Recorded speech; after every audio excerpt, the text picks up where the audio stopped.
contratante, y ya se suscribió, ¿no es cierto?, y se perfeccionó el contrato, tienen que estar subsumidos a la legalidad. Algunos autores ya lo llaman directamente principio de juridicidad, como más amplio, no es solamente la norma escrita, sino que también tiene que ver con los principios jurídicos del derecho administrativo y los principios generales del derecho en general.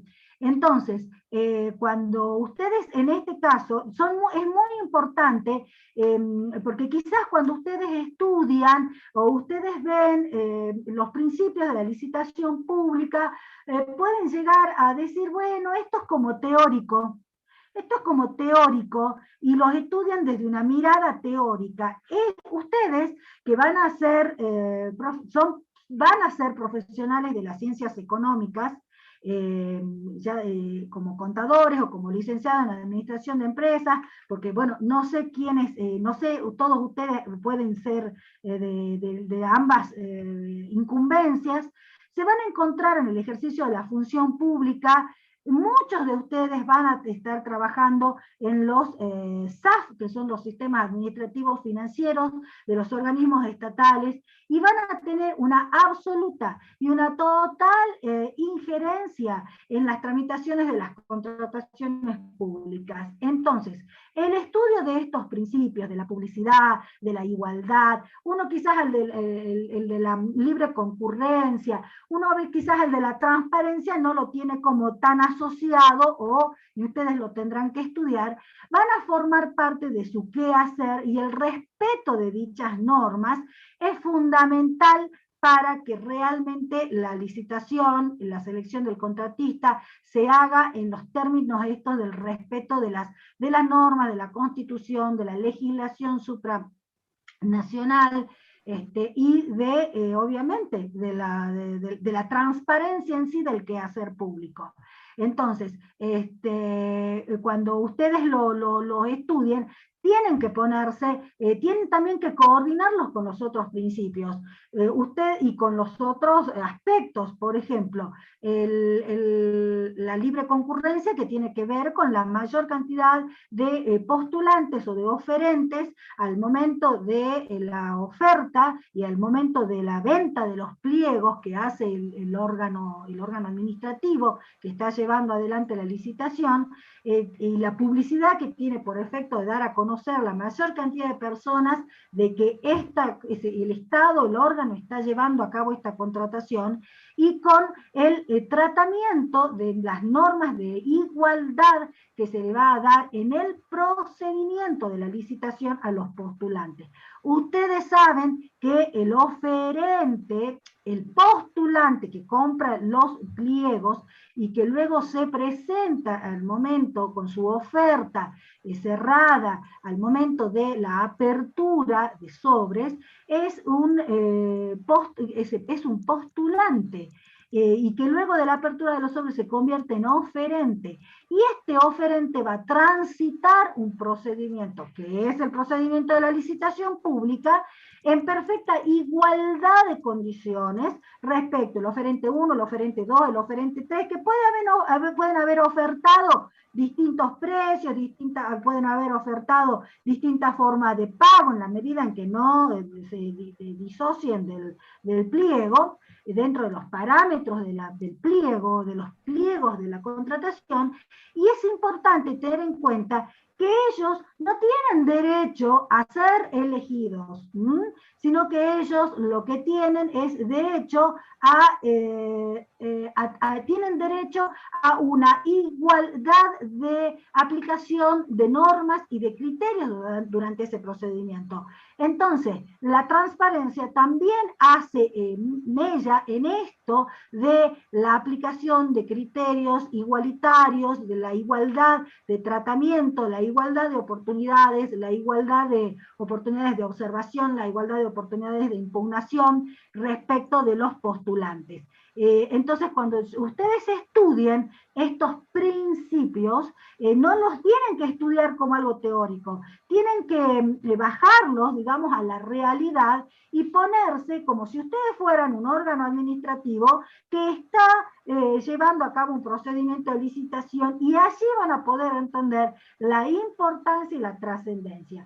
De la misma manera que cuando estudiamos acto administrativo, de la misma manera que cuando estudiamos procedimiento, que yo siempre les digo, cuando ustedes estudien los principios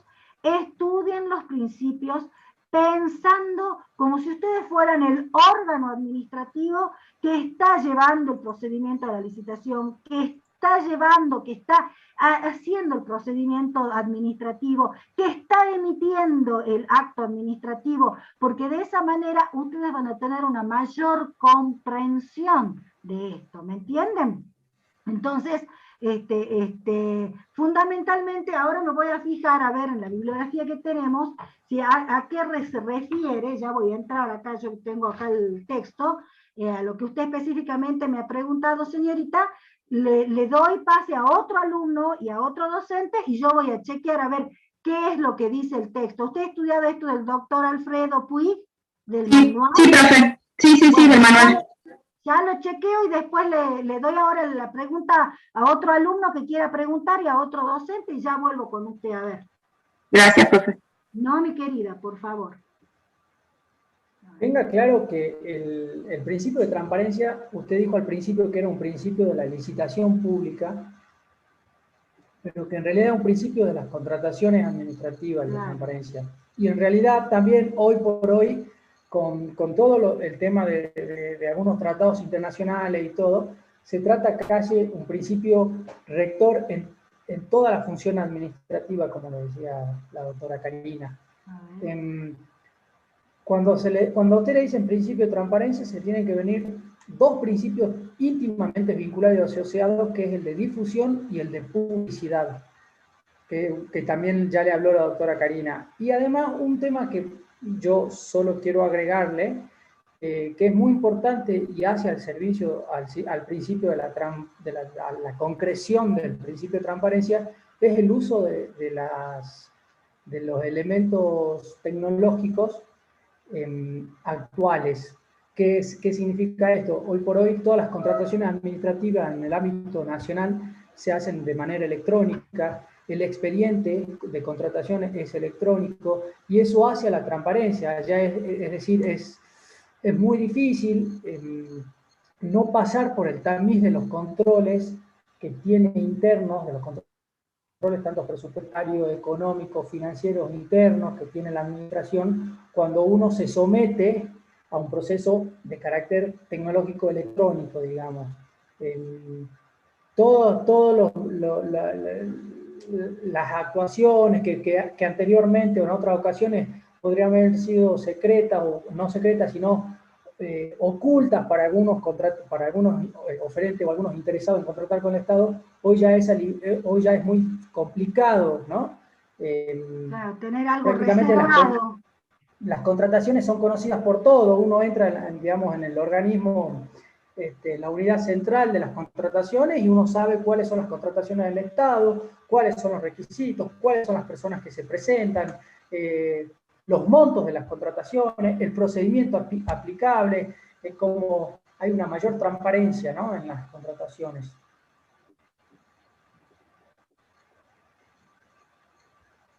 No sé si hay alguna otra duda relacionada con esto o con alguna otra cosa. Yo veo acá que dice los principios y dice transparencia. La transparencia como principio rector de la licitación pública abarca respecto del actor administrativo, el cumplimiento irrenunciable de los principios de la legalidad, la moralidad que hablamos, la publicidad, la participación real y efectiva, la competencia.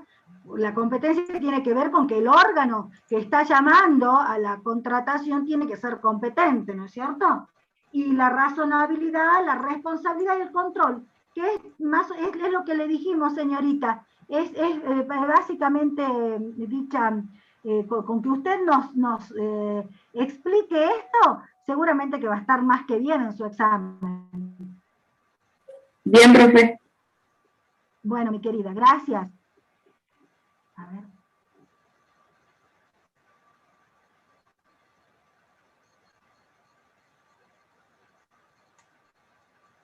¿Otra pregunta que quieran hacer, niños? Niños, miren, los trato de niños.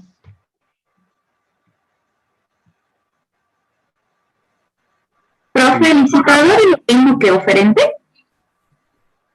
¿Cómo? No escuché. ¿Licitador es lo mismo que oferente?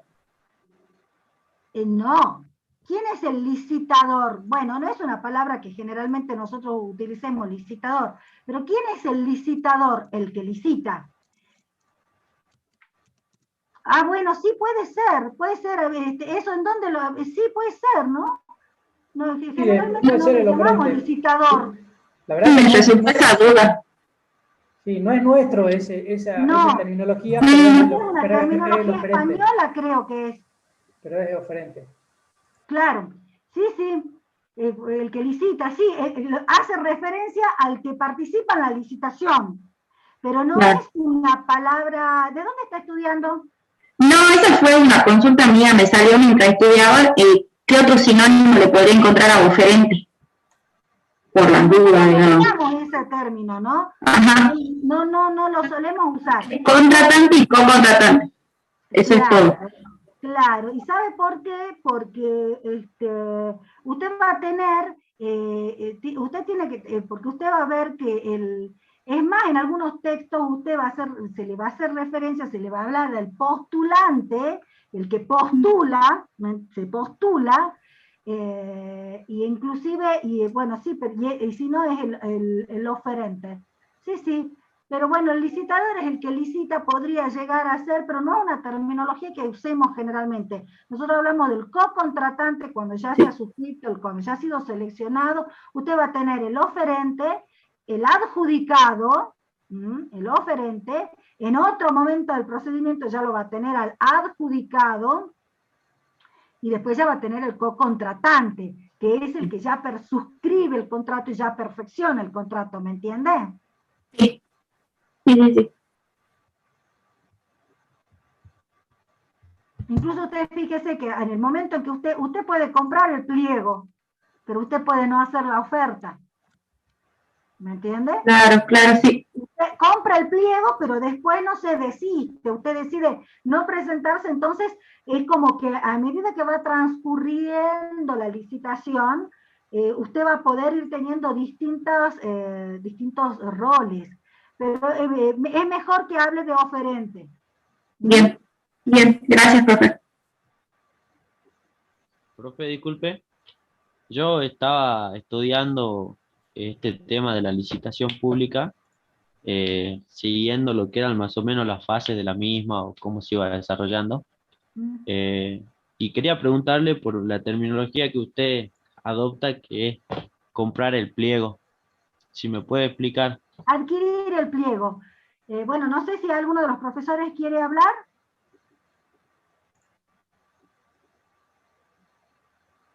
Bueno, sigo yo. Adquirir el pliego. ¿Qué significa? Ustedes saben de que para la contratación pública tiene distintas etapas y hay distintos tipos de procedimientos, pero para que se pueda llevar a cabo el procedimiento de la licitación pública o de una licitación, también puede ser de un concurso de precios, no siempre necesariamente de licitación pública, hasta puede ser una contratación privada. ¿Qué es lo que va a pasar? El órgano que está en ese momento decide, por ejemplo, que el órgano administrativo necesita comprar, vamos al ejemplo, supongamos que el órgano administrativo necesita comprar, necesita la universidad, necesita bancos para sillas y bancos para las aulas, pupitres, diríamos, en el español más fino. Entonces, tiene primeramente, hay una actividad interna en el órgano estatal que es la determinación de qué es lo que va a comprar, cuánto va a comprar, qué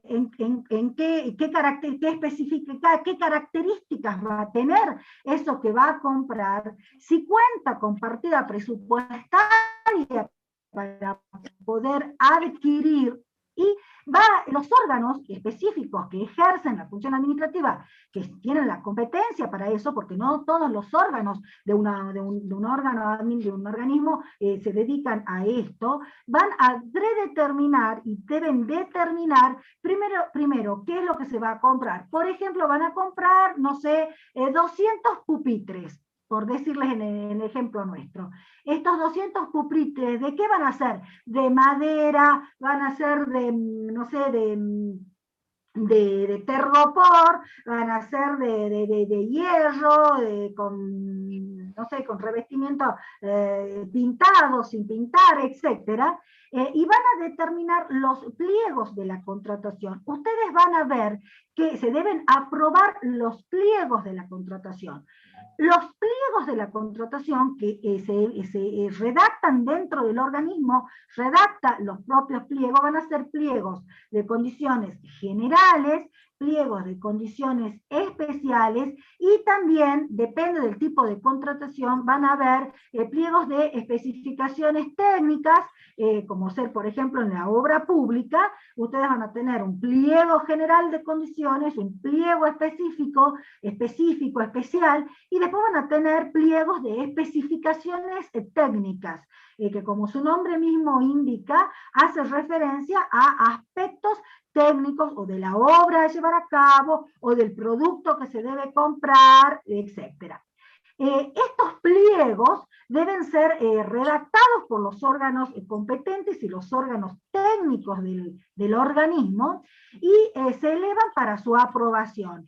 Una vez que se aprueban por un acto administrativo, generalmente en los organismos la aprobación del pliego trae aparejado también redeterminar y predeterminar el tipo de procedimiento que se va a llevar a cabo. Porque, por ejemplo, no es lo mismo, y esto ustedes lo tienen que saber, no es lo mismo que yo necesite comprar 200 pupitres a que necesite hacer un auditorio en la universidad. Porque, ¿cuáles serían los contratos qué tipo de contratos, qué tipo de contratos debería yo suscribir? Cuando yo llamo a los oferentes, les estoy diciendo, vengan, que yo estoy por celebrar un contrato ¿de qué en el caso de los pupitres?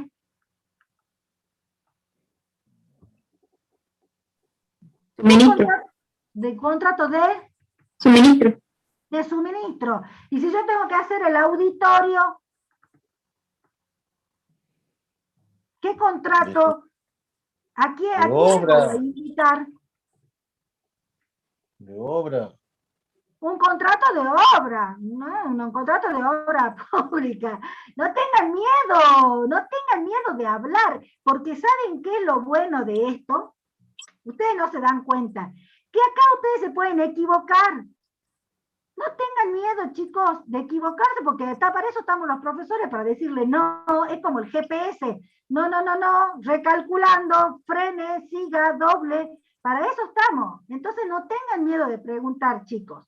Entonces, cuando una vez que se aprueban los pliegos, también se aprueba y se autoriza el inicio de la contratación a efectos de a concurso público, a concurso de precio, a aprobar un procedimiento del inicio de la licitación, se autoriza la publicación. Al producirse la publicación, se hace referencia a que el llamado a licitación pública, se autoriza el llamado a licitación pública y se autorizan los pliegos y se autoriza la publicación. Entonces ustedes, no sé si, bueno, ahora ustedes todos ven los diarios, quiero creer que se levantan y leen los diarios, todo por internet, pero la publicación también se hace en el boletín oficial y la publicación también se hace, dice la ley, en el diario de mayor circulación. En razón de eso, lo que se hace es dar a conocer. Por ejemplo, la Universidad Nacional de Salta hace conocer que se va a llevar a cabo, que va a comprar 200 pupitres y por lo tanto están aprobados los pliegos. Los pliegos de la contratación, que tienen naturaleza reglamentaria, van a ser el bloque normativo de ese procedimiento. Es decir, que nosotros vamos a aplicar para llevar y desarrollar ese procedimiento en todas las cuestiones que se susciten, en toda la selección del contratista, en lo que se suscite en el perfeccionamiento del contrato y después en la ejecución del contrato. Una vez que yo ya lo elegí al contratante, yo le adjudiqué el contrato, se suscribe o se perfecciona según el tipo de contrato y se ejecuta el contrato. Todos los derechos y todas las obligaciones que van a emerger de este íter, de este camino, de este procedimiento hasta que se termina y se concluye el contrato, van a estar regidos por, en primer término, por la ley de contrataciones de la provincia, o de la ley de la nación y el reglamento de la nación, y todo lo que se lo que se encuentra contenido en los pliegos del procedimiento que han sido aprobados para ese procedimiento. Porque así, si por ejemplo en un pliego de especificaciones técnicas, el pliego de las especificaciones dice que, por ejemplo, bueno, yo no sé mucho de pupitres, pero por ejemplo que fueran resmas de papel, que tiene que ser resma de papel de determinada calidad, de determinado grosor, de determinadas características, y no se cumplimentan esas especificaciones técnicas, la oferta será considerada inadmisible porque el oferente no ha respetado lo que el organismo necesita comprar, porque el organismo necesita satisfacer una necesidad haciendo uso de las partidas presupuestarias que específicamente tiene asignadas a tales efectos. Entonces, cuando hablamos de la adquisición del pliego, es que usted, si usted por ejemplo es, no sé, una mueblería que tiene muebles de oficina, su rubro es tener un negocio en donde vende muebles de oficina y se quiere presentar a esta licitación para vender 200 pupitres a la universidad, usted deberá comprar los pliegos, generalmente se venden en el propio organismo en un determinado tiempo, y deberá formular su propuesta, su oferta, en base a esos pliegos que han sido aprobados previamente por el organismo y que constituyen fundamentalmente el bloque normativo de la contratación. ¿Me entienden? ¿Me entienden? No sé quién me preguntó porque no Sí, sé sí, sí, profe. Yo ¿Me era el entiende, que... Roberto? ¿Me entiende, querido? ¿Sí? Sí, profe. Sí, lo Bueno, entendí. eso Muchas gracias. es como lo primero que pasa, es lo primero que pasa dentro del organismo, y es la primera intervención de repente que tiene el que quiere eventualmente convertirse en un adjudicatario y en un co-contratante, ¿me entiende? Bien, sí, muchas gracias, profe. No, por favor. Perdón, una pequeña intervención. Entonces, redondeando la idea de la doctora, quien quiere intervenir en un proceso de contratación del Estado, lo primero que tiene que hacer, y ustedes tienen que asesorar en su momento, va a ser buscar, ¿sí?, cuáles son esas condiciones que habla la doctora, cuáles son esas condiciones para poder participar, para poder saber qué es lo que busca comprar el Estado, cuál es la cantidad, bajo qué condiciones, cuál es el precio máximo, para saber si yo estoy, digamos, acorde, estoy en condiciones de poder darle al Estado esos productos o esos servicios que están necesitando. ¿Cómo se hace? Pues bien, esas condiciones que tiene el Estado para poder contratar se venden, esos pliegos se venden.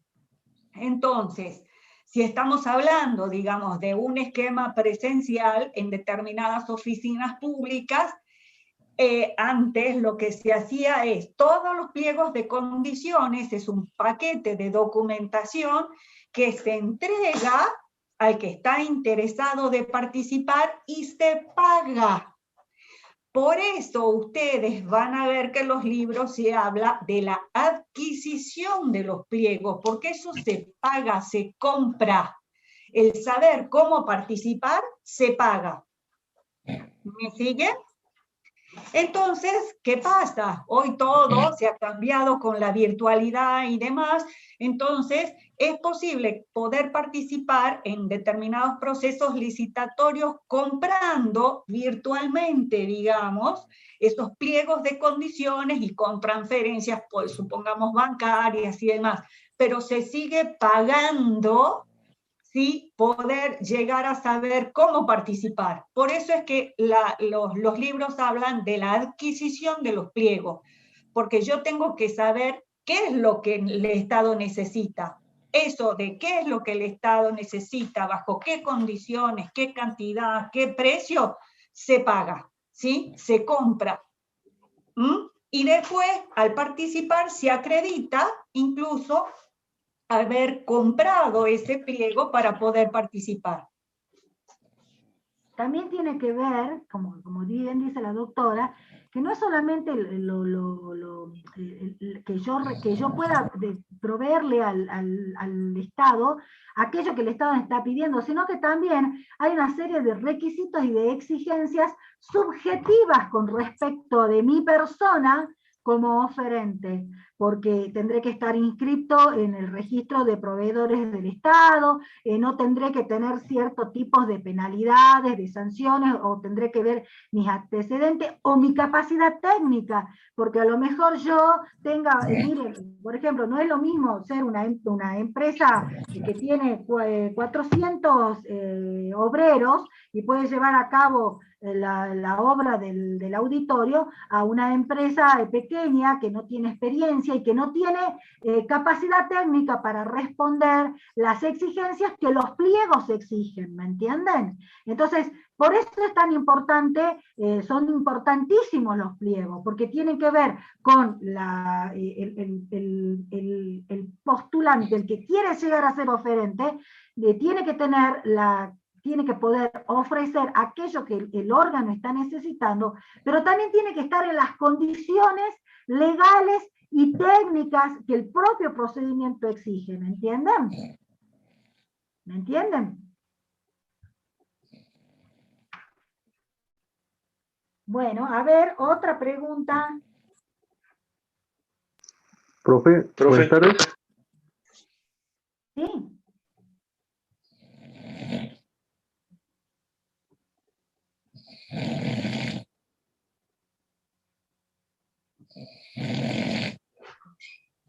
Profe, cuando hablan de distinción del contrato administrativo con contrato de derecho común de la administración, ¿es solamente conceptual?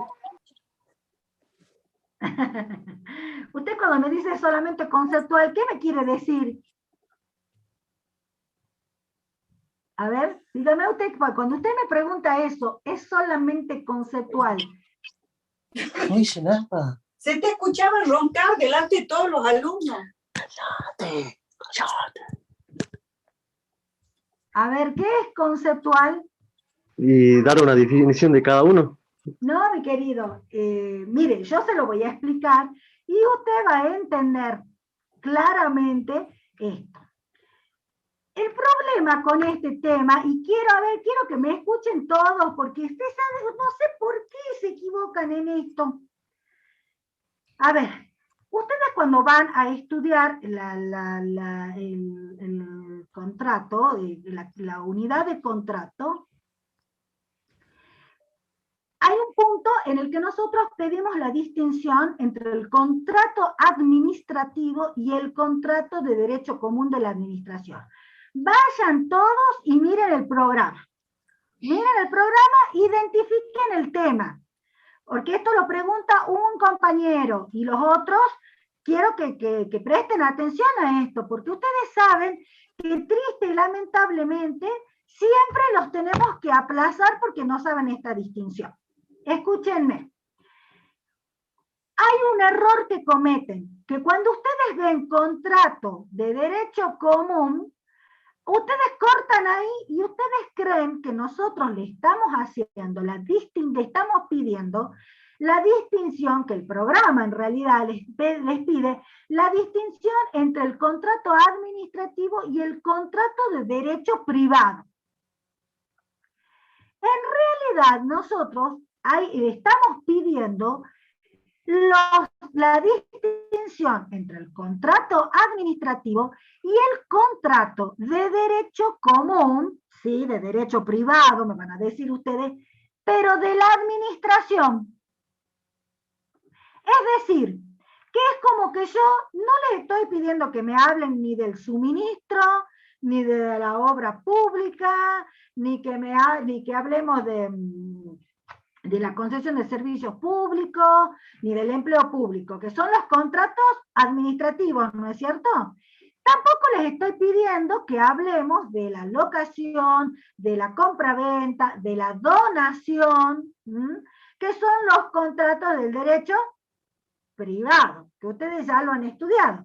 Estamos hablando de un tipo de contratos que celebra, podríamos decir que van por el medio, que es como que está entre uno y otro, y toma elementos de unos y de otros, y son los contratos de derecho común de la administración. Entonces, error de ustedes, porque muchas veces pasa que cuando nosotros decimos, ustedes sí nos explican y nos dicen el concepto de contrato administrativo, pero cuando vamos a ver el contrato de derecho común de la administración, nos dicen son todos aquellos que están regulados por el Código Civil y Comercial. A ver, vamos a poner claro sobre oscuro. Contrato de derecho común de la administración. Se trata de contratos celebrados por la administración, por eso se dice contrato de derecho común de la administración, es decir, en donde los sujetos que contratan, las dos partes, por un lado va a estar el Estado y por el otro lado va a estar el particular, pero son de derecho común, pero celebrados por la administración. Porque cuando yo estoy hablando de un contrato privado, que es el regido por el Código Civil y Comercial, por ejemplo, voy a hablar del contrato que yo tengo celebrado porque alquilo mi casa. Yo vivo en una casa alquilada y entonces hay un locador y hay un locatario. Un señor locador que se llama Juan y un locatario que se llama Pedro, ¿sí? Privado. Bueno, pero yo ahora, cuando estoy pidiendo la distinción, les estoy pidiendo del contrato de derecho común, es decir, es un contrato en donde se va a aplicar derecho común, pero que está celebrado por la administración. ¿Me entienden? ¿Y qué es lo que tienen estos contratos? Son contratos que tienen la característica de que, si bien en el objeto y en el intercambio de derechos y obligaciones voy a aplicar derecho privado, también se aplican en algunos aspectos normas del derecho público, porque al estar el órgano administrativo, al estar el Estado como una de las partes, este Estado tiene en sí la obligación de cumplir toda una serie de aspectos que hacen al principio de legalidad y al ejercicio de la contratación pública. Entonces yo les pongo un ejemplo. Hagamos de cuenta que estamos en presencia de la universidad y siempre les doy este ejemplo para que les quede clarito, clarito. Yo les di el ejemplo del señor Juan y del señor Pedro, ¿no es cierto? Que Juan le alquila la casa a Pedro. Y Juan y Pedro se han puesto de acuerdo y han dicho vamos a celebrar un contrato de locación. Mire, ahora con las locaciones que hay toda una nueva ley, que se tienen que inscribir, todo. Y bueno, y el precio va a ser, no sé, 2.000 pesos por mes, por darle un ejemplo. Y estas son todas estas cláusulas que están basadas en los derechos y las obligaciones de la locación, están en el Código Civil y Comercial. Ahora yo les pongo este ejemplo para que ustedes se den cuenta que dónde radica la distinción. Yo estoy en presencia de la universidad, la Facultad de Ciencias Económicas, dice yo quiero que haya un lugar en el céntrico donde los alumnos que hacen los posgrados puedan ir a cursar en el centro, al frente de la catedral. Por ejemplo, un lugar céntrico porque los profesionales están trabajando, no se hacen tiempo para llegar al campus de la universidad. Voy a alquilar una oficina, un lugar para dictar las clases del posgrado. Entonces, ¿qué hace? La universidad como Estado, como órgano estatal, busca un lugar, pero no puede contratar con quien quiera, porque como ustedes saben, tiene que cumplir con todas las normas y los principios de la contratación pública. Y en razón de ello deberá, el órgano que puede contratar debe ser el órgano competente. Ese es un aspecto que tiene que ver con el derecho administrativo, que eso no se da en el otro contrato del señor Juan con el señor Pedro.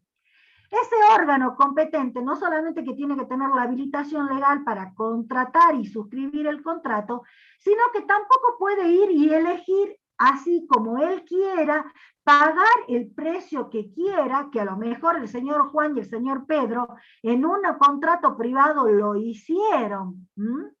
Pero en este caso no, porque el órgano tendrá que autorizar un procedimiento, tendrá que acompañar, no sé, en el caso de las locaciones, 2 o 3 cotizaciones para ver cuál es el precio más conveniente, y deberá también cumplimentar con aquellos aspectos que tiene la contratación. Entonces tendrá que ser el órgano, en los aspectos de la competencia y en los aspectos del procedimiento, el órgano tiene que cumplir con los aspectos del derecho público. Al momento de suscribir el contrato, va a suscribir un contrato de locación, pero el que está suscribiendo es el Estado. Entonces, ahí ustedes pueden observar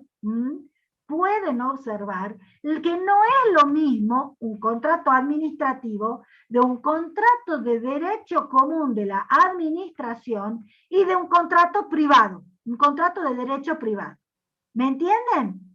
¿Me entienden? Con este ejemplo, lo que yo les quiero decir es que lo que tiene el contrato de derecho común de la administración es que es un contrato celebrado por el órgano estatal que tiene competencia para tal, pero que para poder celebrarlo debe cumplir con todas las exigencias que el derecho público, las normas, las exigencias de la contratación pública le ponen, y que pero va a suscribir un contrato de locación. Inclusive, les digo más, bueno, en la antigua ley había una norma que hacía referencia que el órgano podía establecer un periodo podía ser de mayor duración el plazo, porque generalmente para un organismo es muy difícil, por ejemplo, en el caso de locación de un inmueble, poder mudarse cada 2 años, cada 3 años. Tiene que haber, implica todo un problema de logística.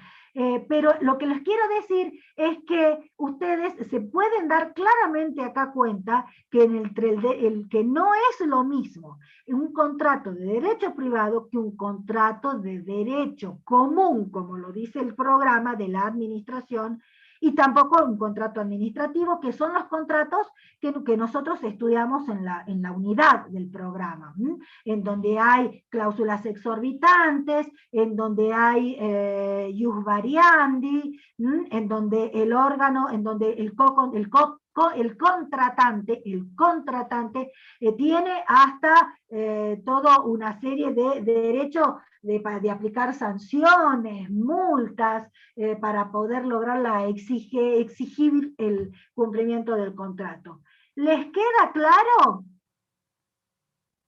No sé si alguno de los doctores quiere aportar más. Profe, una consulta entonces, los contratos de derecho común de la administración están regidos por el derecho privado y el derecho público, los dos. Claro, bien. o sea, están regidos en cuanto al objeto y al intercambio, los derechos y las obligaciones que emergen van a ser de derecho privado porque es una locación. La figura es la locación en el ejemplo que les di, pero el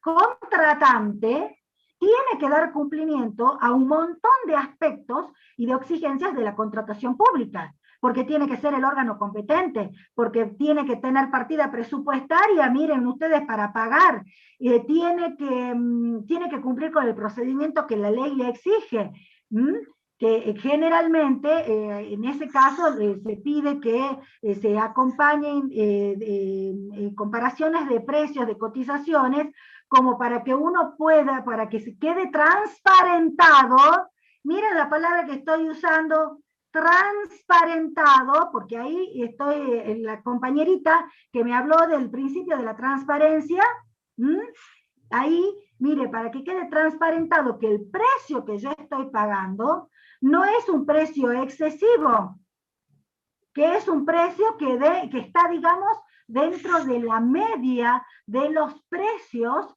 que una cotización de un alquiler que un alquiler de un inmueble de determinadas condiciones o características puede ser. ¿Me entienden? Y si eventualmente tuviera que ser, y miren la palabra que uso, eventualmente tuviera que ser una contratación directa, ustedes saben que las exigencias de la contratación directa son mayores. ¿Por qué van a ser mayores? Porque en la contratación directa yo tendré que tener mayores justificaciones de por qué yo contrato este inmueble, por ejemplo, que sea, por ejemplo, no sé, por ejemplo, para que me viene un ejemplo, por la acústica, porque es para que ensaye la orquesta de la provincia, por ejemplo, ¿me entienden? Pero la contratación esa de directa trae aparejado aún mayores exigencias, mayores requisitos y mayores justificaciones si yo la hago de manera directa. Entonces, lo que les quiero decir es que hay como una mixtura de elementos y el órgano estatal no deja de lado de cumplir aquellos aspectos que la contratación pública le exigen. ¿Me entienden? Sí, profe. ¿Sí? Bueno.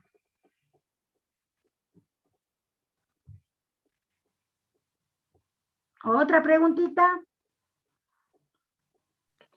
Profe, yo quería consultarle cuando nos preguntan, por ejemplo, si un acto administrativo tiene un vicio, ¿es un acto regular? La respuesta sería depende. O sea, depende si el vicio no es manifiesto, entonces el acto es regular, el acto administrativo es regular, y si el vicio es manifiesto, entonces el acto administrativo no sería regular. ¿Estaría bien esa respuesta? Gonzalo, ¿te animás a dar esa respuesta? Sí, efectivamente. La respuesta sería depende. Cuando el acto administrativo, el acto administrativo regular puede tener vicios, sí puede tenerlos. Ahora, lo que hay que ponderar ahí es la gravedad de este vicio, ¿no es cierto? La ley administrativa de Salta tiene una graduación en cuanto a los vicios, ¿no? De muy leves, graves, hasta bueno, tiene una categoría de vicio, de acto inexistente cuando el vicio es grosero, ¿no es cierto? En los casos de actos de vicios leves o muy leves, el acto administrativo se considera regular. ¿Y eso qué significa? Es un acto administrativo que goza de presunción de legitimidad, sin perjuicio de que este vicio, pueda ser subsanado, enmendado, tanto por la administración o a petición del particular. Pero entonces la respuesta es correcto, que no todo, digamos, que si nosotros les preguntamos, un acto administrativo que tiene vicios puede ser regular, y usted la respuesta es depende. qué tipo de vicio que posea este acto administrativo. Bien. ¿Sería equivalente que decir que el acto es anulable? Sí, a nivel nacional, acá hay que... Eso Karina siempre les da la diferencia del órgano, del régimen local, del régimen de Salta, con el régimen nacional, ¿no es cierto? Acá tenemos el acto nulo y anulable, y a nivel nacional tenemos el acto de nulidad absoluta y el acto de nulidad relativa. Existe un parangón en eso. Cuando nosotros hablamos ya desde un pronunciamiento de la Corte, que es viejo, que se llama la ganadera de los lagos, ya la Corte estableció un sistema de nulidades de derecho administrativo propio de nuestra asignatura, y que estableció que las nulidades son absolutas o relativas. Las nulidades absolutas son aquellas que no son saneables. Que no son saneables, exactamente. En cambio, aquellas, las nulidades relativas, son las que pueden ser saneables, que pueden ser enmendables, de los cuales, haciendo un parangón con la ley de procedimiento administrativo de Salta, podemos decir que la nulidad relativa es un acto anulable, pero no es propio decir que la ley, digamos, que en nuestro sistema normativo hablemos de nulidades absolutas y relativas. Nosotros lo entendemos. Eso yo siempre les digo, porque a veces cuando nosotros, yo sugiero, y acá miren, les quiero hacer un consejo de madre y de profesora. Ustedes estudien, primero estudien la ley de la provincia. Entonces, porque la ley de la provincia tiene una terminología propia. Ustedes, cuando nosotros hablamos de las nulidades o de las consecuencias jurídicas, que los vicios, cómo impactan los vicios en el acto administrativo, como la propia ley nuestra establece una clasificación entre vicios, los vicios groseros, graves, leves y muy leves, estableciendo que para el vicio grosero le corresponde el impacto, la consecuencia jurídica de que haya en un acto administrativo un vicio grosero, va a ser que el acto es inexistente. Y también, cuando ustedes vemos que el vicio es grave, la consecuencia jurídica es la nulidad, es decir, que el acto va a ser nulo. Y cuando el vicio es leve, vamos a ver que la consecuencia es la anulabilidad, y cuando tenemos un vicio muy leve, no está sancionado. Esta distinción del acto groseramente viciado, es decir, el acto inexistente, el acto nulo porque tiene un vicio grave, y el acto anulable porque tiene un vicio muy leve, no lo van a encontrar en la ley de la nación, porque en el artículo 13, 14 y 15 de la nación, de la Ley Nacional del Procedimiento Administrativo, ustedes van a encontrar que se dice el acto es nulo de nulidad absoluta o el acto es nulo de nulidad relativa. Entonces, lo que ustedes tienen que tener en claro que al momento de la exposición del examen, porque nosotros lo notamos mucho, es que a veces mezclan, que es lo que le decía el doctor Gonzalo, o sea, a veces mezclan y nos están hablando de la ley de Salta, del vicio muy leve, del vicio leve, con la nulidad relativa, o del vicio grosero con la nulidad absoluta, y en realidad es menester tomarse un tiempo y organizar los dos regímenes, porque tienen una terminología específica, y no confundirlos. Entonces, lo mejor es estudiar uno, entenderlo a ese, y después estudiar el otro. El doctor Alfredo Puig en el manual hace una comparación. Él va comparando y les va como poniendo un cuadro de doble entrada para que ustedes puedan organizarse y puedan ordenarse. Es importante acá en la ley de Salta también ver la consecuencia del vicio cuando es manifiesto. ¿Qué pasa cuando es ostensible, cuando es manifiesto ese vicio? Entonces, por eso es una recomendación de estudio. Estudien la ley y estudien la ley, lean la ley, tienen que acostumbrarse, estudien la Constitución, cuando toda la parte de reglamentos, ya que estamos, no han preguntado, pero por ejemplo, cuando nosotros estudiamos, cuando vamos a preguntar cosas de reglamento, a veces ni han leído lo que dice el artículo 99, inciso 1, 99, inciso 2, 99, inciso 3, artículo 76, que son es el fundamento normativo de los distintos reglamentos. Entonces, por eso la pregunta acá del compañero es importante, porque más allá de lo técnico de la materia, tiene que ver también con hacerles esta advertencia, que a veces es como que quedan confundidos los regímenes. Entonces, ahí hay que tener cuidado en la terminología. ¿Alguna otra pregunta?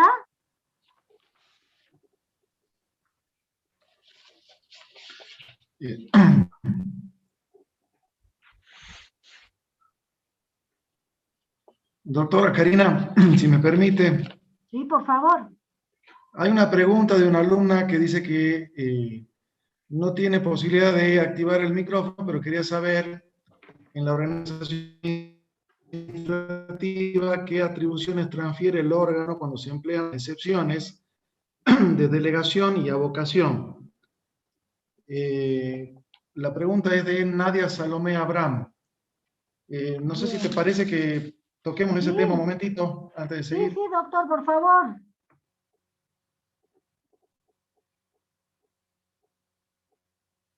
Yo no escucho, no sé si... ¿Ustedes me escuchan? Del órgano. Sí, profe. Sí. La facultad del órgano porque que delega... yo te estoy... Hola, hola. Te perdimos un poco, Claudio. Ahí estás de nuevo, así que si podés repetirnos, por favor. Ahí. Ahora sí. Bien.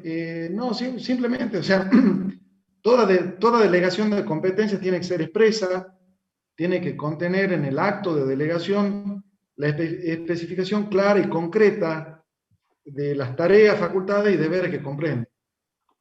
Lo que no puede delegarse, y eso lo contempla la legislación de la provincia, son facultades reglamentarias que establezcan obligaciones para los administrados. Es decir, que el marco de delegación debe ser acotado a ciertas cuestiones que no pueden ser tan amplias como una facultad reglamentaria que se supone que es una disposición que tiene alcance general. A su vez, tampoco se pueden delegar ciertas facultades inherentes al carácter político de la autoridad que puede delegar, más allá de que tenga esa facultad. Como tampoco se pueden delegar ya las facultades delegadas. Es decir, al órgano que se le delega una función, una tarea específica, no puede delegarla a otro, ¿sí? Por su parte, la cuestión de lo que es las excepciones a la vocación tienen que ver con las facultades de ciertos órganos superiores en el marco de la administración, de la organización de la administración centralizada. Y eso es la facultad justamente derivada de esa facultad, así como tiene la potestad de mando y el control de toda la actividad de sus órganos dependientes, también de delegar atribuciones o abocarse, es decir, asumir propiamente ese órgano las facultades o competencias que tenían asignadas por no el órgano en grado inferior. Espero que eso conteste la pregunta de Nadia Salomé. A ver, para completar un poquitito, para redondear lo que decía el doctor, siempre tenemos que tener en cuenta que en la delegación hay un desprendimiento y transferencia, ¿sí?, de funciones que el ordenamiento jurídico le confiere a un órgano superior.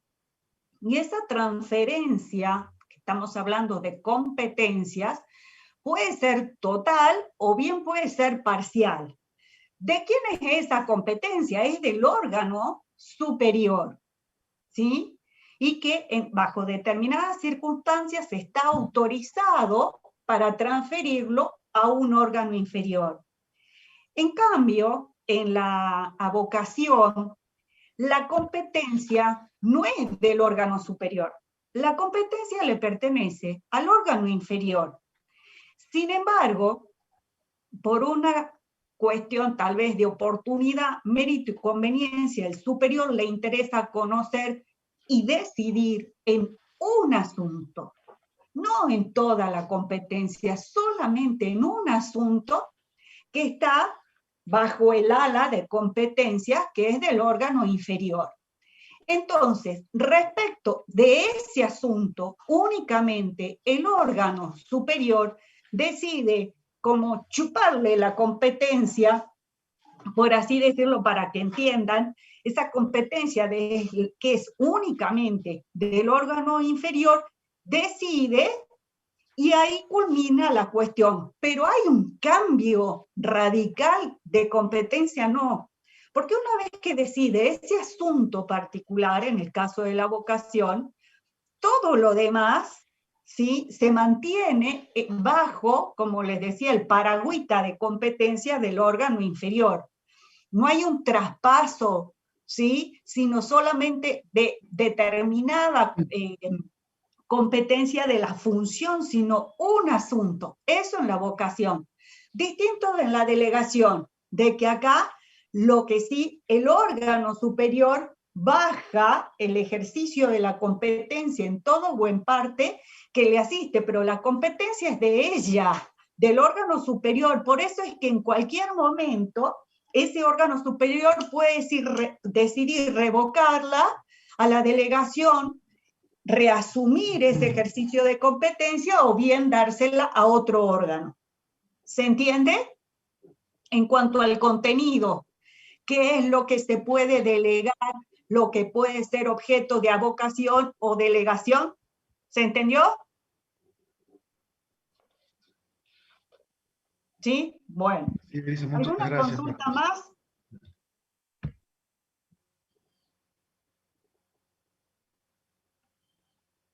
Bueno, me alegro que hayan entendido. Creo que hay otra pregunta. Buenas tardes, profesor. ¿Podría darme un ejemplo de cláusulas exorbitantes y un ejemplo de ius variandi durante la ejecución del contrato administrativo? Bueno, no sé si alguien quiere contestar.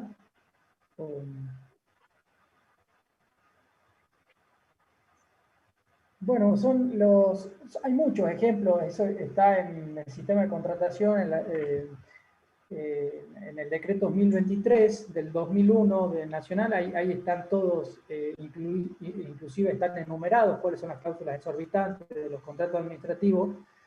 Tengan en cuenta que donde más se ven son más palpables, se pueden vislumbrar con mayor facilidad estas cláusulas exorbitantes durante la etapa de la ejecución del contrato, ¿no? El contrato tiene como una gesta, tiene como un nacimiento, después una vez que se firma, que se perfecciona el contrato, empieza la vida del contrato mismo, que los contratos administrativos pueden ser inmediatos o pueden durar meses, años y de años y de años. Entonces, es muy importante tener claro cuáles son estas cláusulas exorbitantes que se aplican durante la ejecución del contrato. A modo de ejemplo, les puedo decir, la administración tiene la facultad de interpretar el contrato y resolver las dudas ante sí sin necesidad de acudir a la justicia, por ejemplo. Cuando se presenta alguna duda interpretativa durante la ejecución contractual, eso se le pone al órgano administrador, a la administración, se pone en conocimiento y ella tiene la facultad, justamente por sus prerrogativas, de interpretar el contrato. Eso no significa que sea en sí misma una arbitrariedad de la administración. Solamente tiene una prerrogativa en pos de ir cumpliendo con la ejecución contractual. bueno, tiene la facultad de dirección, de control y de inspección del contrato. ¿Qué significa esto? La administración puede inmiscuirse en las labores del contratista. Coloquémonos por ejemplo, en una obra pública, en una concesión de obra pública, en la cual eso fue, si bien el contratista ya se haya ejecutando el contrato de obra pública, bueno, quien tiene que certificar estas etapas, el cumplimiento de estas etapas, es el Estado mismo, o sea, es decir, tiene una posibilidad de inspeccionar en las obras y de ir certificando y constatando que no haya ningún tipo de incumplimiento por parte del contratista. Quizás como corolario de esta prerrogativa que tiene la administración, es la posibilidad de calificar estas situaciones digamos, como causal o como incumplimiento, es decir, colocarla en situación de incumplimiento del contratista y paralelamente imponerles penalidades y sanciones. Una cosa puede imponer o penalidades o sanciones.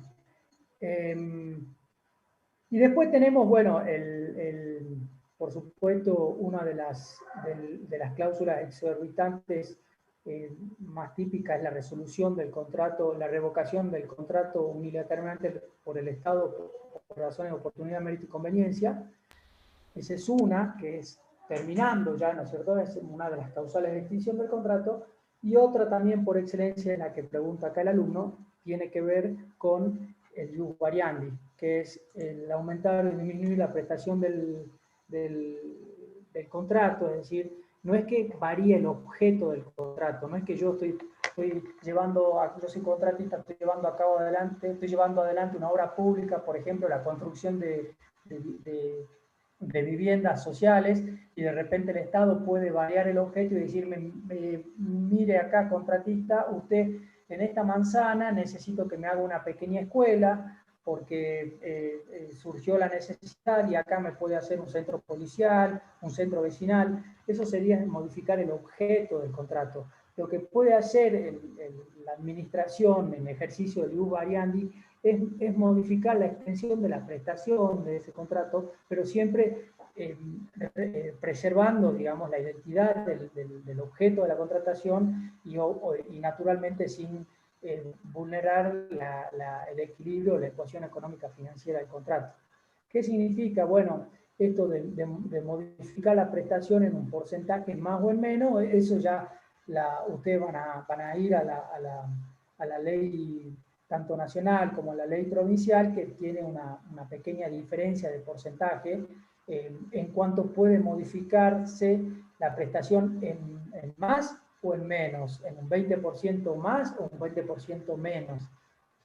Por supuesto que eso siempre va a haber un reconocimiento por parte de la administración, no es que el contratista está obligado a cargar con los costos de esta modificación unilateral.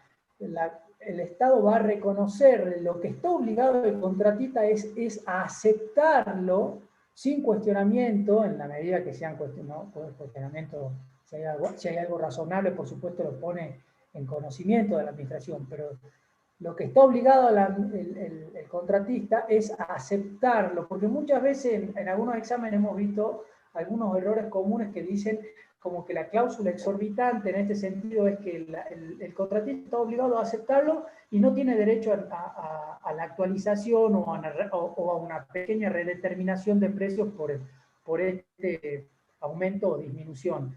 No. Lo que quiere decir acá es que el Estado va a reconocer. Lo que no puede acá el contratista es alegar quizás una modificación en las condiciones del contrato o ponerse en una excepción de incumplimiento. No, directamente está obligado a aceptarlo. No sé si contesto la pregunta de Juan Smith.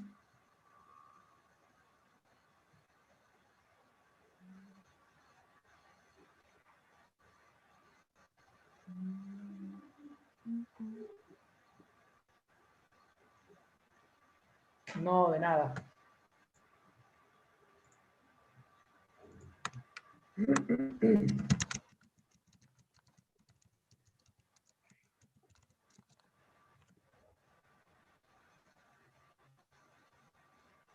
sé si alguien tiene más preguntas.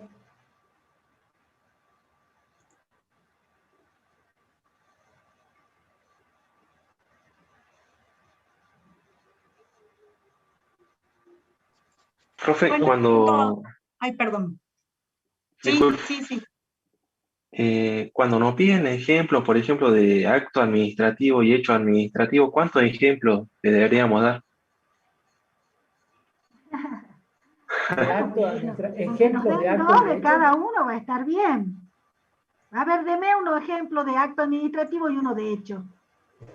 Bien, bueno, el que siempre dicen en clase, cuando toman examen, cuando están tomando examen sería un hecho administrativo y cuando colocan la nota final sería un acto administrativo. ¿Y por qué? Porque, bueno, Esto que cuando está uno pasando está, ahora, ¿qué es? Este Zoom, esto que estamos charlando un, nosotros, ¿qué es?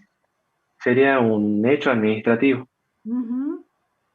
Bueno, porque hay un comportamiento, o sea, un comportamiento no Material, material, exacto, Ujú. ¿De quién? De los órganos del Estado, como sé, el doctor Gonzalo, el doctor Gabriel, la doctora Roxana, el doctor Claudio, el doctor Alfredo y yo, que estamos ejerciendo la función administrativa de enseñar, ¿me entiendes? Y sí, tiene efectos jurídicos, porque mire, no es lo mismo que yo esté a que no esté, claro, ¿entiendes? Y el sí, acto administrativo, en el ejemplo que usted nos pone, ¿por qué? Porque al momento es un acto, por ejemplo, usted está rindiendo y nosotros decimos, bueno, señor Cabral tiene 10. Entonces, ha sido una decisión que tiene su razón de ser fundada, porque usted ha estado en una instancia evaluativa y si tiene 10 es porque los docentes han merituado que usted está en condiciones de aprobar el examen. Y mire qué importante es que nosotros le pongamos la nota, porque al ponerle la nota le produce a usted el efecto jurídico de tener la materia aprobada, ¿me entienden? claro. No es lo mismo sacarse 2 que sacarse 10. Tampoco. Entonces, pero otro ejemplo de acto administrativo puede ser, que, por ejemplo, la designación de personal que hacen los órganos del Estado, la aplicación de una sanción de cesantía, de una sanción de suspensión, un acto administrativo, un reconocimiento, por ejemplo, que se haga de una diferencia de haberes que el órgano le concede al particular y le reconoce o no le reconoce, o le deniega una determinada solicitud, entonces de alguna petición, la concesión de una licencia a un empleado. Todos esos son actos administrativos. Los hechos administrativos tienen que ver, por ejemplo, bueno, usted hace alusión a esto, al dictado de la clase. Los hechos administrativos también tienen que ver, por ejemplo, hay un hecho administrativo que siempre, generalmente cuando eligen la unidad de dominio público, hacen referencia al corte de la cinta. Ustedes vieron cuando se habla de la afectación del dominio, habilitamos un lugar y cortamos la cinta. Son hechos, comportamientos materiales que tienen efectos jurídicos. Van a haber también ciertos comportamientos materiales de los órganos del Estado que van a producir efectos jurídicos, pero que van a ser efectos jurídicos que atenten contra las garantías constitucionales, y en ese caso esos comportamientos van a recibir el nombre de días de hecho. Y eso, para los que estén estudiando de la Nación, de la Ley Nacional, en el artículo 9, para los que tienen la ley comentada, ahí hace referencia a las vías de hecho. Inclusive para los que estudian del doctor Gordillo, el doctor Gordillo, cuando hace el análisis de las vías de hecho, lo asocia al acto inexistente. Miren esta categoría tan particular, porque es como el acto viciado, de vicio grosero, es tan grosera la ilegalidad que presenta, que él dice es como un no acto. Entonces, al no haber un acto, es como un hecho, y es un hecho que vulnera las garantías constitucionales. Entonces, depende también de la bibliografía a la que ustedes accedan, van a encontrar este tipo de aspectos o de conexiones, ¿me entienden? Sí, profe. Ahí hay otra pregunta de Marianela Condorí. Buenas tardes, profe. ¿Cuál y cómo es el procedimiento para una expropiación municipal? Y si podría dar un ejemplo.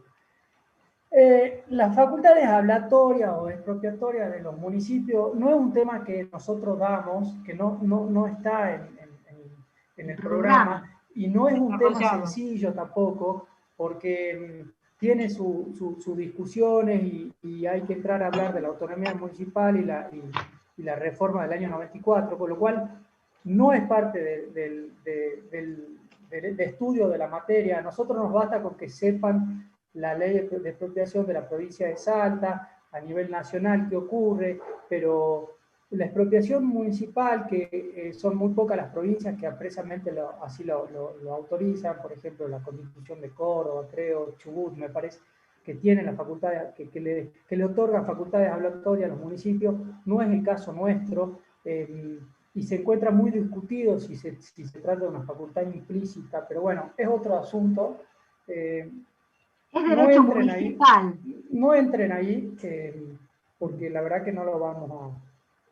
No sé, eso no es parte Lo del que programa. pasa es que eso en definitiva también importa con un estudio de la constitución de cada una de las provincias y a su vez con las leyes de expropiación de cada una de las provincias. De cada provincia, de cada más las cartas orgánicas de los municipios. Entonces, poder contestar y decir, ¿se puede dar un ejemplo? ¿Cuál es el procedimiento? Le tenemos que contestar, ok, ¿dónde? ¿Dónde? ¿Sí? Lo que a mí me gustaría saber por qué le surgió esa duda, porque digamos que dentro del material no está ese tema porque es algo muy discutido, ¿sí? O sea, a partir del artículo 17 de la Constitución Nacional ¿pueden las municipalidades expropiar? ¿Sí? ¿Y quién declara de utilidad pública un determinado bien? ¿Pueden hacerlo los consejos deliberantes? Y bueno, a partir de esas preguntas hay que empezar a analizar cada ordenamiento, ¿sí? ¿Dónde nos situamos? ¿Sí? O sea, no sé por qué vino en particular esta inquietud.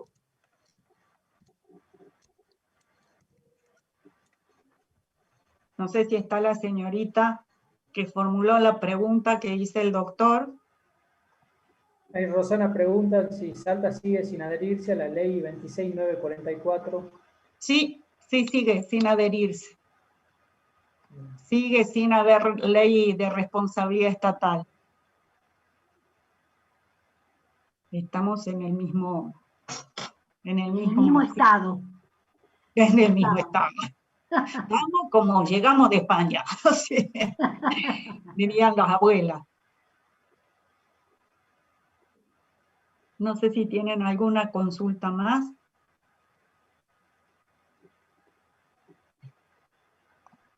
Profe, yo si no hay otra consulta particular, el compañero quería preguntar cómo va a ser la modalidad del examen. Por lo menos por mi parte, la primera vez que rindo, y quisiera saber eso.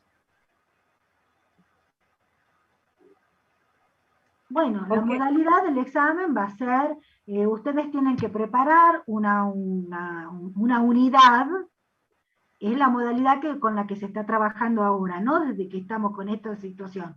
Ustedes tienen que preparar una unidad para exponer. Y ustedes ingresan y exponen la unidad. Cuando nosotros decimos exponer la unidad, es exponer la unidad, ¿no? Porque nos ha pasado de que a veces las exposiciones son muy vagas, muy frágiles, y es como que entonces se supone que ustedes tienen que preparar la unidad, ustedes tienen que manejar la unidad y se les van a hacer preguntas respecto de esa unidad.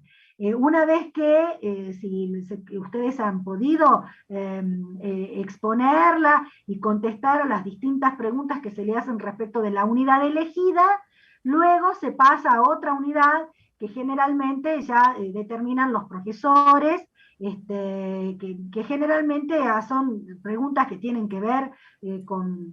No hacemos preguntas tan específicas y tan detalladas, pero sí, por ejemplo, si ustedes han elegido, por ejemplo, les digo, la unidad de acto administrativo, una vez que nosotros les hacemos las preguntas, le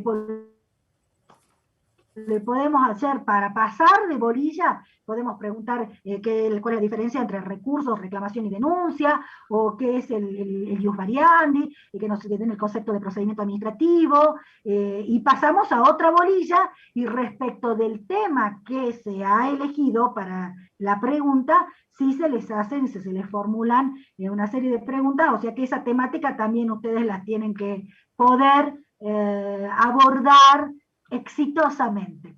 Yo el consejo que les doy es preparen la unidad. La unidad con la que ustedes se presentan es una unidad que la tienen que conocer. Tienen que conocer, tienen que poder hablar, poder dar los artículos, hacer las comparaciones, dar los ejemplos, porque para eso tienen el beneficio de preparar la unidad. No vengan con la primera unidad así medio que sale como sale. Entonces, por eso necesitan elegir una unidad y prepararla bien para su exposición. Acá hay una niñita o un niñito. Una sola cosa, si me permitís, Karina, una sola cosa. Doctor. Nosotros preguntamos siempre sobre el programa, recuerden eso, porque es que yo me advertimos muchas veces que, digamos, a veces toman información de distintos medios, apuntes o algunas bibliografías, pero no hacen el repaso por el programa y hay muchos temas del programa que quedan salteados. Es decir, empiezan a exponer y en vez de poner según el orden que está expresado en el programa, que es lo que nosotros exigimos, empiezan con un orden aleatorio y cuando nosotros empezamos a preguntar los puntos que se han salteado, nos enfrentamos a que no saben adecuadamente la respuesta. Entonces, por eso, estudien con el programa, por favor. Que sea su referencia permanente, es la herramienta que tienen para trabajar, el programa.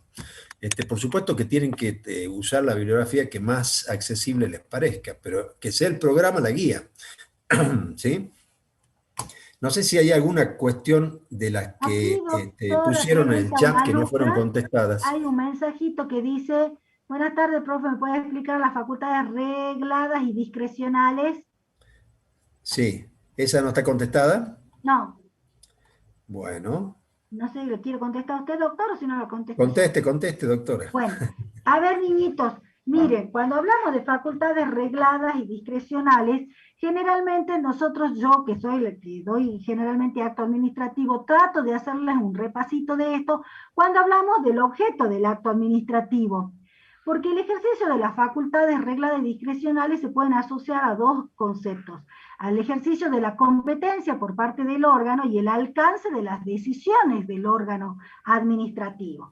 Entonces, las facultades regladas, ustedes saben de que el órgano administrativo tiene dada una competencia, y en el marco de esa competencia es en el que el órgano puede ejercer su función. Cuando hablamos de facultades regladas, estamos haciendo referencia a que la decisión, el actuar, el proceder del órgano está predeterminado por la ley. Es decir, que la ley establece que el comportamiento, la decisión y el proceder del órgano es de determinada manera.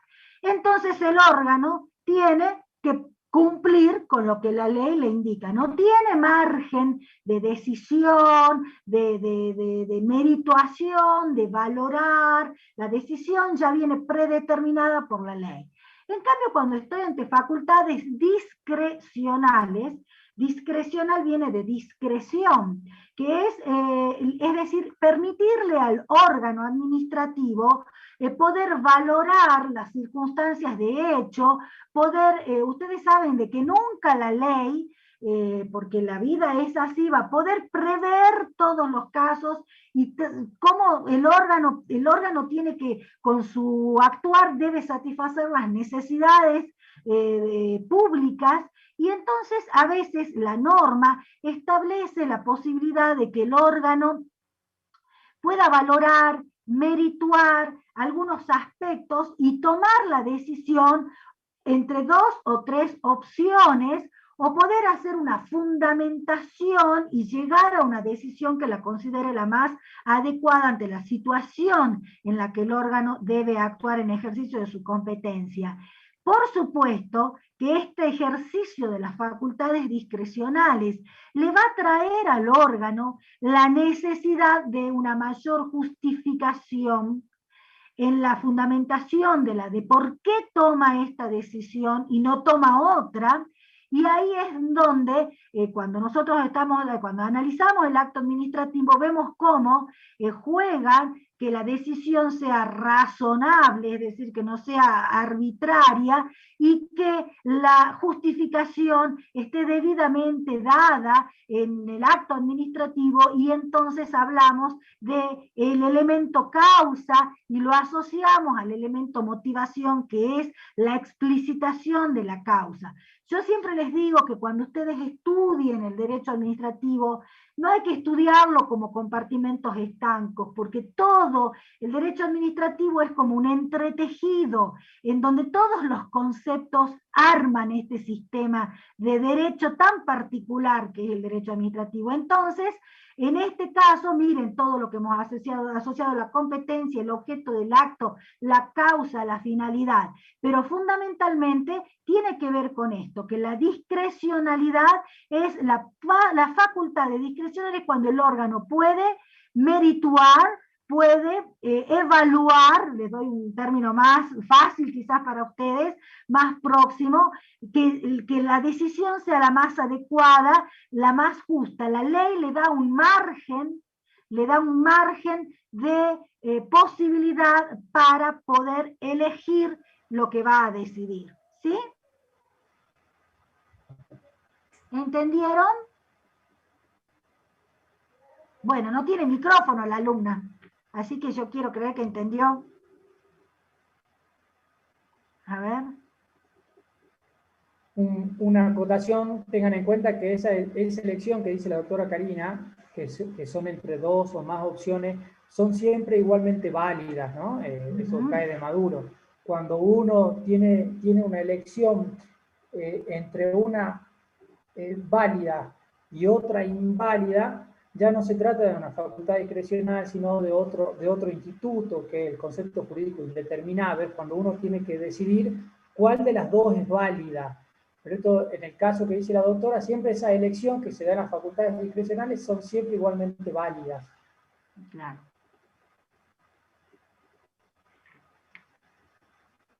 A ver, acá hay otra pregunta, a ver. Estoy viendo las que están en el chat. Profe, ¿puede explicar reclamaciones y denuncias? No sé, ¿quién quiere explicar reclamaciones y denuncias?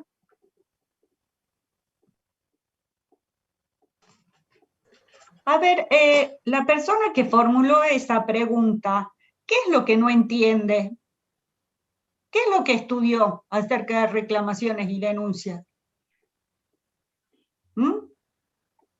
A ver si nos puede decir ¿cuál es la duda? Aspecto le resulta complicado.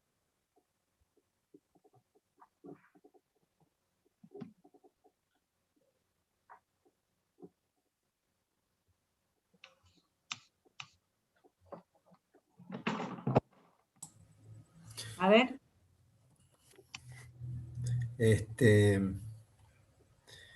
Mire, para apuntalar un poco el tema, siempre tengan en cuenta los 3 conceptos: recursos, reclamaciones y denuncias. Es importante saber cuál es el objeto al que están destinados esos instrumentos, ¿no es cierto? Siempre decimos que los recursos y las reclamaciones son remedios, es decir, vías que se habilitan al administrado para poder defender sus derechos. Pero lo que tiene que estar clarísimo es que los recursos se interponen contra actos administrativos, se interponen en algunos casos en el régimen nacional contra algunos reglamentos cuya aplicación incide sobre el derecho particular de la persona. Pero el principio es siempre, se aplican, los recursos son medios idóneos para poder impugnar un acto administrativo, cuando ese acto administrativo afecta un derecho subjetivo, es decir, un derecho de carácter administrativo que me pertenece, ¿no? El objeto es atacar el acto administrativo. En la reclamación no es el objeto cuestionar un acto administrativo, sino cuestionar actos y hechos de la administración, ¿no? Actos y hechos de la administración que también me perjudican. Ejemplo, yo soy empleado y en el recibo del mes siguiente veo que me han hecho un descuento importante y no sé la causa, ¿no es cierto? Eso es un hecho administrativo que da lugar a que yo haga un reclamo. Cuando me choca un patrullero, es decir, es un hecho que aconteció, cuando hablamos de hechos, por eso lo traigo, insisto en la palabra hechos, cuando me choca un patrullero y me daña el vehículo o me atropella a mí y me daña lo físico, yo tengo la posibilidad de reclamar a la administración que me compense los daños.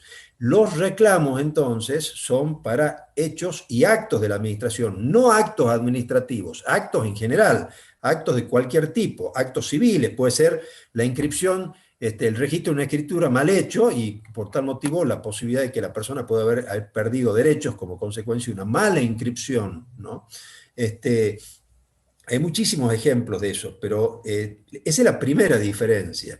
En ambos casos hay derechos afectados. En un caso hay derechos estrictamente de carácter administrativo, en otro caso hay derechos que pueden ser administrativos como provenientes del ámbito civil, penal, etcétera, de cualquier ámbito, político, es decir, cualquier otro tipo de derechos. Pero el recurso administrativo se interpone contra un acto administrativo en relación a derechos de carácter administrativo. Los reclamos se plantean contra actos y hechos de administración que afectan a la persona, a los ciudadanos, a los particulares, al administrado, en sus derechos en general, sus derechos de cualquier carácter. No derechos administrativos, ¿tá? Las denuncias son simplemente el conocimiento de situaciones irregulares de la administración. Hay autores que hacen una clasificación de los reclamos, entonces hablan del reclamo simple, del reclamo en sentido estricto. El reclamo simple sería como el derecho a peticionar, en definitiva, pero yo creo que la distinción tiene que aparecer claramente en esos tres bloques, es decir, recursos, reclamaciones y denuncias. Uno puede tomar la lectura de cualquier autor en las distintas clasificaciones, pero lo que plantea el programa es bastante más sencillo, ¿no? Las tres cosas están descriptas en las leyes de procedimiento administrativo. En el ámbito de la ley provincial es más sencillo, porque la ley provincial tiene una sistematización que la hace más accesible a la lectura. La ley nacional, como tiene, además del bloque legal, la parte reglamentaria, hay que integrar dos bloques normativos y por lo tanto a veces se hace más compleja la cuestión. Por eso a veces recomendamos mucho en la cátedra leer la ley provincial, porque en definitiva las cuestiones jurídicas son similares en ambos tipos de legislación, más allá que estén sistematizados de manera diferente, ¿no?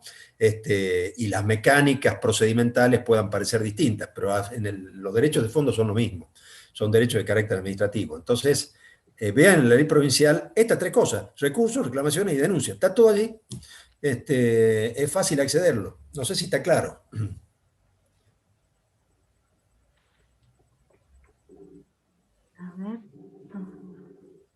Doctor Alfredo, si me permite hacer un pequeño agregado. Agrega, por supuesto. Es respecto a un tema que también vemos nosotros en el programa, que se titula Denuncia de ilegitimidad, que no es propiamente participante del concepto de denuncia como usted lo ha puesto, y es exclusivamente para una figura típica que tiene el derecho administrativo, que busca, digamos, de alguna manera enmendar algún tipo de error en algún procedimiento administrativo, y es una facultad que se le confiere al administrado para interponer una suerte de remedio excepcional ante el dictado de un acto administrativo, y en la medida en que se hayan vencido, en primer lugar, que tenga legitimidad para hacerlo, y se hayan vencido los plazos para interponer un recurso administrativo, y siempre y cuando la admisibilidad de esa especie de recurso no altere la seguridad jurídica y tampoco que haya habido un transcurso de tiempo por el cual se pueda presumir que hubo un abandono voluntario del derecho por encontrarse, como dice la propia norma, excesivas pautas razonables a nivel temporal. Me parecía importante destacarlo porque más que nada participa del mismo término denuncia y no es la misma figura para el caso de las denuncias administrativas. Sí, sí. Así es. ¿En el chat hay algo más? No sé si hablaron sobre la distinción entre los contratos de derecho común de la administración, Sí, que es una Sí, pregunta, al principio. sí, pregunta de siempre. Las cuestiones de responsabilidad, digamos, responsabilidad por acto lícito o acto ilícito, que es un tema que siempre preguntamos también.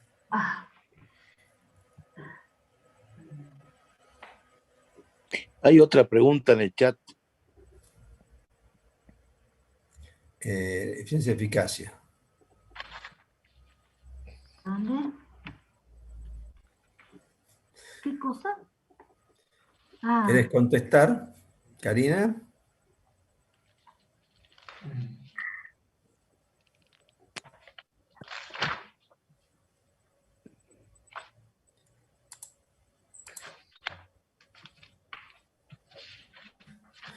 Bueno, a ver, la eficiencia y la eficacia, así rápidamente, tiene que ver con conceptos técnicos que aseguran de alguna manera tanto la economicidad como la celeridad del procedimiento.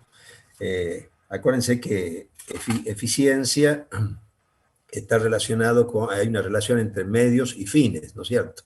Nosotros siempre hacemos una especie de chiste diciendo que no se puede matar una mosca con un cañón, digamos que eso es desproporcionado, por lo tanto es completamente ineficaz hacerlo.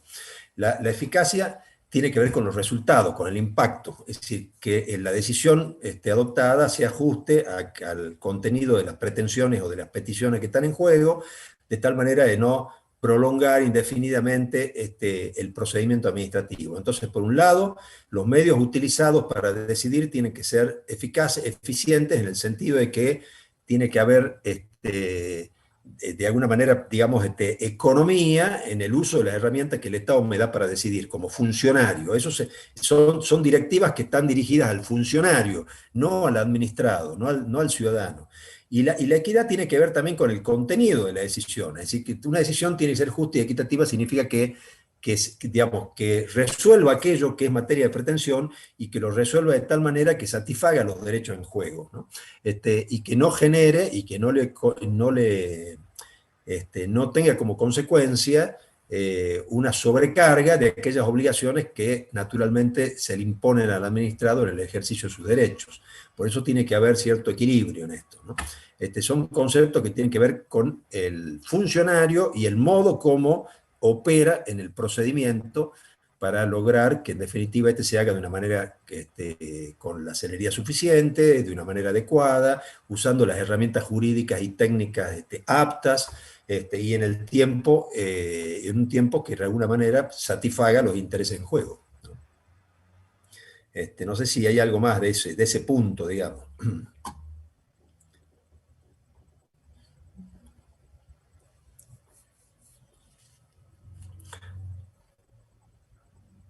Claro, me invita en la ley de administración, sí, habla de la eficacia, la economía y la eficiencia, no son las 3E que le dicen. Justamente tiene que ver un principio que los contadores van a trabajar mucho sobre ese punto.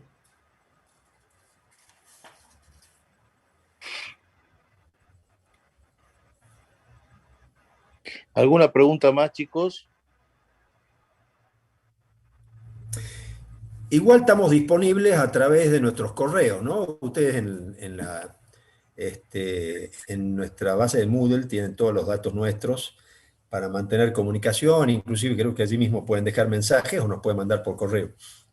Así que el hecho de concentrar hoy esta clase era básicamente para responder las inquietudes más inmediatas de aquellos que tienen vocación de rendir el lunes, ¿no? Y si no rinden, bueno, no importa, seguiremos en contacto, pero mantengan comunicación por correo, cualquier otra duda que tengan. Siempre surgen. Por más que uno haya resuelto un problema de la continuidad de la lectura, van a surgir otros problemas que deban ser seguramente atendidos. La cátedra está ampliamente disponible para todo tipo de requerimiento en ese sentido. Así que, en todo caso, bueno, damos por terminada esta clase de consulta y nos mantenemos en contacto con todos ustedes para los momentos en que ustedes lo requieran antes del examen. Ustedes saben que hasta el minuto antes del examen los profesores estamos abiertos a la consulta. Una vez que empezó el examen, se acabó la consulta. A partir de ahí lo que hacemos nosotros es evaluar, ¿no? Esas son las reglas de juego, ¿sí? ¿Algo más? Bueno, suerte en el examen para los que vayan a rendir. Gracias, señores profesores. Gracias, Alfredo, gracias, profesores. Buenas tardes. Suerte, Buenas tardes, hasta hasta luego. luego. Chao. Chao.